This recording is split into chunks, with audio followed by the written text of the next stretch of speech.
How to change your password on Windows 10. Step 1. Go to Start.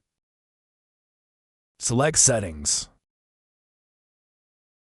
Select Accounts. Select Sign-in options. Select Password. Select Change. Enter your current password. After entering it, select Next.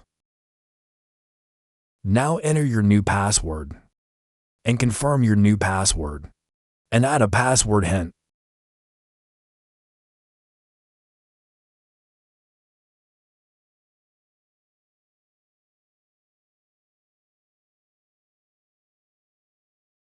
After entering everything, select Next. Select Finish. Just like that, you've changed your password on Windows 10.